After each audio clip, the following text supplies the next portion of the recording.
ಎಂಟನೇ ತರಗತಿ ವಿದ್ಯಾರ್ಥಿಗಳಿಗೆ ಪೇಜು ಆಲ್ರೌಂಡರ್ ಚಾನಲ್ಗೆ ಸ್ವಾಗತ. ಈಗ ನಿಮ್ಮ 8ನೇ ತರಗತಿಯ ವಾರ್ಷಿಕ ಮೌಲ್ಯಾಂಕನ ಪರೀಕ್ಷೆಯ ಒಂದು ಮಾದರಿ ಪ್ರಶ್ನೆ ಪತ್ರಿಕೆಯನ್ನ ನೋಡೋಣ. ನೋಡಿ, ಅಂಕಗಳು 40, ಸಮಯ 90 ನಿಮಿಷಗಳು, ಅಂದ್ರೆ 1.5 ಗಂಟೆ. ಮೊದಲಿಗೆ ಬಿಟ್ಟ ಸ್ಥಳವನ್ನು ಸೂಕ್ತವಾದ ಪದಗಳೊಂದಿಗೆ ತುಂಬಿರಿ. ಇಲ್ಲಿ ನೋಡಿ 4 ಆಯ್ಕೆಗಳನ್ನು ಕೊಟ್ಟಿದ್ದಾರೆ. ಅದರಲ್ಲಿ ಸರಿಯಾದ ಆಯ್ಕೆಯನ್ನು ನೀವು ಕ್ರಮಾಕ್ಷರದೊಂದಿಗೆ ಬರೀಬೇಕು. ಹೂವಾದ ಹುಡುಗಿ ಪಾಠದ ಆಕರ ಕೃತಿ. ನೋಡಿ, ಯಶೋಧರೆ, ಸುರಗಿ, ಸಾಲು ಸಂಪಿಗೆ ನೆರಳು, ಮುದ್ದಣ ಭಂಡಾರ ಅಂತ ಕೇಳಿದ್ದಾರೆ. ನೀವು ಚೆನ್ನಾಗಿ ಓದಿದ್ರೆ ನಿಮ್ಗೆ ಗೊತ್ತಿರ್ತದೆ. ಸಾಲು ಸಂಪಿಗೆ ನೆರಳು, ಉತ್ತರ ಸಾಲು ಸಂಪಿಗೆ ನೆರಳು. ಈ ಸಾಲು ಸಂಪಿಗೆ ನೆರಳು ಅಂತ ಪೂರ್ಣವಾಗಿ ನೀವು ಮೆನ್ಷನ್ ಮಾಡಬೇಕು. ಇನ್ನು ಜಿಂಕೆ ಹುಲ್ಲನ್ನು ತಿಂದಿತು. ಈ ವಾಕ್ಯದಲ್ಲಿ ಜಿಂಕೆ ಎಂಬುದು, ನೋಡಿ, ಸಾಮಾನ್ಯವಾಗಿ ಈ ಒಂದು ಬಿಟ್ಟ ಸ್ಥಳಗಳಲ್ಲಿ ಹೆಚ್ಚು ವ್ಯಾಕರಣ ಬಗ್ಗೆ ಕೇಳ್ತಾರೆ. ಎಲ್ಲೋ ಒಂದು ನಿಮ್ಮ ಗದ್ಯ ಭಾಗದಲ್ಲಿ ಕೇಳ್ತಾರೆ, ಆದ್ರೆ ಹೆಚ್ಚು ಅಥವಾ ಸಂಪೂರ್ಣವಾಗಿ ವ್ಯಾಕರಣದಿಂದಲೇ ಕೇಳ್ತಾರೆ. ಜಿಂಕೆ ಹುಲ್ಲನ್ನು ತಿಂದಿತು. ಈ ವಾಕ್ಯದಲ್ಲಿ ಜಿಂಕೆ ಎಂಬುದು, ನೋಡಿ, ಕರ್ತೃಪದ, ಕರ್ಮಪದ, ಕ್ರಿಯಾಪದ ಯಾವುದೂ ಅಲ್ಲ. ವ್ಯಾಕರಣ ಓದಿದಲ್ಲ. ಜಿಂಕೆ ಎನ್ನುವುದು ಕರ್ತೃಪದ, ಈ ವಾಕ್ಯದಲ್ಲಿ ಕರ್ತೃಪದ. ನೋಡಿ, 3ನೇದು ಕಡೆಗೋಲು ಪದವು ಈ ಸಂಧಿಯಾಗಿದೆ. ಲೋಪ ಸಂಧಿ, ಆಗಮ ಸಂಧಿ, ಸವರ್ಣ ದೀರ್ಘ ಸಂಧಿ, ಆದೇಶ ಸಂಧಿ ಅಂತ ಕೇಳಿದ್ದಾರೆ. ಕಡೆಗೋಲು ಹೇಗೆ ಬಿಡಿಸ್ತೀವಿ? ಇದನ್ನ ಕಡೆ ಪ್ಲಸ್ ಕೋಲು, ಕಡೆ ಪ್ಲಸ್ ಕೋಲು ಅಂತ ಬರಿತೀವಿ. ಕೋಲು, ಇಲ್ಲಿ ಗಕಾರ ಇದ್ದಿದ್ದು ಕಕಾರ, ಕಕಾರ ಇದ್ದಿದ್ದು ಗಕಾರ ಆಗಿದೆ. ಕಡೆ ಪ್ಲಸ್ ಕೋಲು ಈಕ್ವಲ್ ಟು ಕಡೆಗೋಲು. ಕ ಚ ಟ ತ ಪಗಳಿಗೆ ಗ ಜ ಡ ದ ಬಗಳು ಆದೇಶವಾಗಿ ಬಂದರೆ ಆದೇಶ ಸಂಧಿ. ಇಲ್ಲಿ ಕಕ್ಕೆ ಗ ಆದೇಶವಾಗಿ ಬಂದಿದೆ, ಆದ ಕಾರಣ ಇದು ಆದೇಶ ಸಂಧಿ. ಈ ಆದೇಶ ಸಂಧಿ ಅಂತ ನೀವು ಬರಿಬೇಕು. ಕಕ್ಕೆ ಗ ಆದೇಶವಾಗಿ ಬಂದಿದೆ. ಇನ್ನು ನದಿ ಎಂಬುದು ಅಂಕಿತನಾಮ, ಅನ್ವರ್ಥನಾಮ, ಗುಣವಾಚಕ, ರೂಢನಾಮ. ನೋಡಿ, ನದಿ ಅನ್ನೋದು ಯಾವುದು? ನದಿ ಅನ್ನೋದು ರೂಢನಾಮ, ರೂಢಿಯಿಂದ ಬಂದಂತ ಹೆಸರು. ಇದು ಇಟ್ಟ ಹೆಸರಲ್ಲ. ಇಟ್ಟ ಹೆಸರಿಗೆ ಏನಂತೀವಿ? ಅಂಕಿತನಾಮ ಅಂತ ಕರಿತೀವಿ. ಈ ವ್ಯಾಪಾರ ಉದ್ಯೋಗದಿಂದ ನಾವು ಹೇಳುವಂತ ಹೆಸರುಗಳಿಗೆ ಅನ್ವರ್ಥನಾಮ ಅಂತ ಹೇಳ್ತೀವಿ. ನದಿ ಅನ್ನೋದು ರೂಢಿಯಿಂದ ಬಂದದ್ದು, ಆದ ಕಾರಣಗಳಿಗೆ ನದಿ, ಬೆಟ್ಟ, ಗುಡ್ಡ, ಕಲ್ಲು ಇವೆಲ್ಲ ರೂಢನಾಮಗಳು. ಇನ್ನು ಕೊಟ್ಟಿರುವ ಪ್ರಶ್ನೆಗಳಿಗೆ ಒಂದು ವಾಕ್ಯದಲ್ಲಿ ಉತ್ತರಿಸಿರಿ. ನೋಡಿ, ಒಂದೊಂದಕ್ಕೆ 1 ಅಂಕ. 5 ಪ್ರಶ್ನೆಗಳಿವೆ. ಮುದುಕಿಯ ಕಿರಿಯ ಮಗಳು ಏಕೆ ಹೂವಿನ ಗಿಡವಾದಳು? ನೋಡಿ, ನಿಮಗೆಲ್ಲ ಗೊತ್ತಿದೆ. ಮುದುಕಿಯಾದರೂ ಕೂಡ ತಮ್ಮನ್ನು ಕೂಲಿ ಮಾಡಿ ಸಾಕುತ್ತಿದ್ದ ತಾಯಿಗೆ ಹೂ ಮಾರಿ ಅವಳಿಗೆ ಸಹಾಯ ಮಾಡಬೇಕೆಂದು ಅಂದುಕೊಂಡು ಕಿರಿಯ ಮಗಳು ಹೂವಿನ ಗಿಡವಾದಳು. ಅಂದರೆ ತಾಯಿಗೆ ಸಹಾಯ ಮಾಡಲಿಕ್ಕೆ ಹೂವಿನ ಗಿಡ ಆದಳು. ಗಂಗರ ಮೊದಲ ರಾಜಧಾನಿ ಯಾವುದು? ಗಂಗರ ಮೊದಲ ರಾಜಧಾನಿ ಕೋಲಾರ. ಮುನಿಗಳಲ್ಲಿರುವ ಮಂತ್ರದ ಶಕ್ತಿ ಯಾವುದು? ಮುನಿಗಳಲ್ಲಿರುವ ಮಂತ್ರದ ಶಕ್ತಿ ಬೇಡಿದ ವಸ್ತುಗಳನ್ನು ನೀಡುವ ಶಕ್ತಿ. ಬೇಡಿದ ವಸ್ತುಗಳನ್ನು ನೀಡುವ ಮಂತ್ರದ ಶಕ್ತಿ ಮುನಿಗಳಲ್ಲಿದೆ, ಮುನಿಗಳ ಮಂತ್ರಕ್ಕಿದೆ. ಮನುಷ್ಯನ ಮಾತಿಗೆ ಕೋಗಿಲೆ ಕೊಟ್ಟ ಉತ್ತರವೇನು?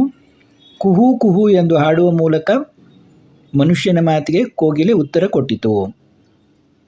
ಇದು ಯಾರು ಅಲ್ಲ, ಯಾರ ಮುಖವನ್ನು ನೋಡಲಾಗುವುದು? ನೋಡಿ, ನಾಮವನ್ನು ಹಾಕಿಕೊಂಡು ಜ್ಞಾನಿಯಂತೆ ಮೆರೆಯುವ ದಡ್ಡರ ಮುಖವನ್ನು ನೋಡಲಾಗದು ಅಂತ ಹೇಳ್ತಾರೆ. ನಾಮವನ್ನು ಹಾಕಿಕೊಂಡು ಜ್ಞಾನಿಯಂತೆ ಮೆರೆಯುವಂಥ ದಡ್ಡರ ಮುಖವನ್ನು ನೋಡಲಾಗುವುದು. ಇನ್ನು ಕೆಳಗಿನ ಪ್ರಶ್ನೆಗಳಿಗೆ 3-4 ವಾಕ್ಯಗಳಲ್ಲಿ ಉತ್ತರ ಬರೆಯಿರಿ ಎಂದಿದ್ದಾರೆ. ಒಟ್ಟು 8 ಪ್ರಶ್ನೆಗಳಿವೆ. ಒಂದೊಂದಕ್ಕೆ 2 ಅಂಕ, ಒಟ್ಟು 16 ಅಂಕ.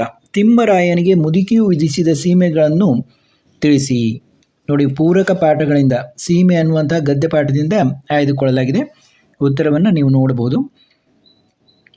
ಹೊಸ ನಾಡೊಂದನ್ನು ಕಟ್ಟ ಬಯಸುವ ಕವಿ ಉತ್ಸಾಹ ಉದ್ವೇಗದಲ್ಲಿ ಹೇಳುವ ಮಾತುಗಳಾವುವು?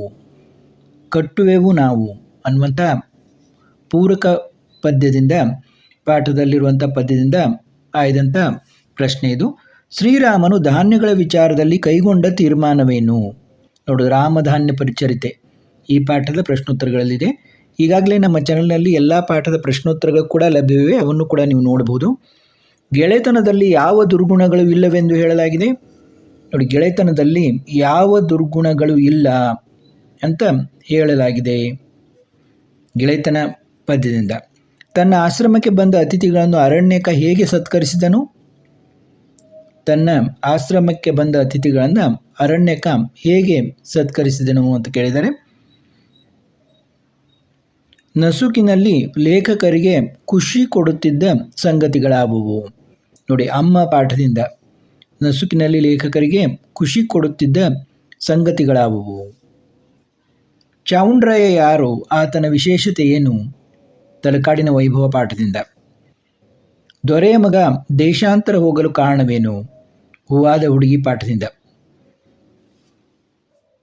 ಈಗ ಮುಂದಿನ ಭಾಗ ನೋಡೋಣ. 4ನೇದ್ರಲ್ಲಿ ನೋಡಿ, ಕೆಳಗಿನ ಕವಿ ಸಾಹಿತ್ಯ ಸ್ಥಳ, ಕಾಲ, ಕೃತಿ ಮತ್ತು ಪ್ರಶಸ್ತಿ ಬಿರುದುಗಳನ್ನು ಕುರಿತು ವಾಕ್ಯ ರೂಪದಲ್ಲಿ ಬರೆಯಿರಿ. ಯು ಆರ್ ಅನಂತಮೂರ್ತಿ ಬಗ್ಗೆ. ಈ ಕೆಳಗಿನ ವಾಕ್ಯ ಅಥವಾ ಹೇಳಿಕೆಗಳನ್ನು ಸಂದರ್ಭ ಸಹಿತ ಸ್ವಾರಸ್ಯ ಬರೆಯಿರಿ. 3 ಅಂಕ ನೋಡಿ. ಇವರಿರಲಿ ಸೆರೆಯೊಳಗಾರು ತಿಂಗಳು ನೋಡಿ, ರಾಮಧಾನ್ಯ ಇದರಿಂದ. ಇನ್ನು ಈ ಕೆಳಗಿನ ಪ್ರಶ್ನೆಗಳಿಗೆ 10 ವಾಕ್ಯಗಳಲ್ಲಿ ಉತ್ತರ ಬರೆಯಿರಿ ಅಂತ. ಸಪ್ತಾಕ್ಷರಿ ಮಂತ್ರ ಪಾಠದ ಕಥೆಯನ್ನು ನಿಮ್ಮ ಮಾತುಗಳಲ್ಲಿ ಬರೆಯಿರಿ, ಅಥವಾ ಮುದ್ದಣನಿಗೆ ಒಲಿದ ಮಂತ್ರದ ಬಗ್ಗೆ ಮುದ್ದಣನು ಮಾಡಿದ ಪರಿಹಾಸವೇನು, ಇದಕ್ಕೆ ಮನೋರಮೆಯ ಪ್ರತಿಕ್ರಿಯೆ ಏನು ತಿಳಿಸಿ ಅಂತ ಕೇಳಿದ್ದಾರೆ. 2ರಲ್ಲಿ 1 ಬರೆಯುವುದು 4 ಅಂಕ. ಇನ್ನು ಈ ಕೆಳಗಿನ ವಿಷಯಗಳಲ್ಲಿ ಯಾವುದಾದರೂ ಒಂದಕ್ಕೆ 15 ವಾಕ್ಯಗಳಲ್ಲಿ ಪ್ರಬಂಧ ಬರೆಯಿರಿ ಅಂತ ಹೇಳಿದರೆ 5 ಅಂಕ. ರಾಷ್ಟ್ರೀಯ ಹಬ್ಬಗಳ ಮಹತ್ವ ಅಥವಾ ನಾ ಮೆಚ್ಚಿದ ಸ್ಥಳ. ನೋಡಿ, ಇದುವರೆಗೆ ನಾವು ನಿಮ್ಮ ಮೌಲ್ಯಾಂಕನ ಪರೀಕ್ಷೆಯ ಮಾದರಿ ಪತ್ರಿಕೆಯನ್ನು ನೋಡಿದೆವು. ನಮ್ಮ ಚಾನಲ್ಗೆ ಸಬ್ಸ್ಕ್ರೈಬ್ ಆಗದವರು ಸಬ್ಸ್ಕ್ರೈಬ್ ಆಗಿ, ಮತ್ತೆ ನಿಮ್ಮ ಪರೀಕ್ಷೆಯ ಕುರಿತು ಮುಂದಿನ ದಿನಗಳಲ್ಲಿ ಅನೇಕ ವಿಡಿಯೋಗಳನ್ನು ಮಾಡುತ್ತಿದ್ದು ಎಲ್ಲವನ್ನು ತಪ್ಪದೆ ನೋಡಿ ಪರೀಕ್ಷೆಗೆ ಚೆನ್ನಾಗಿ ಸಿದ್ಧರಾಗಿ. ಎಲ್ಲ ವಿದ್ಯಾರ್ಥಿಗಳಿಗೂ ವಂದನೆಗಳು.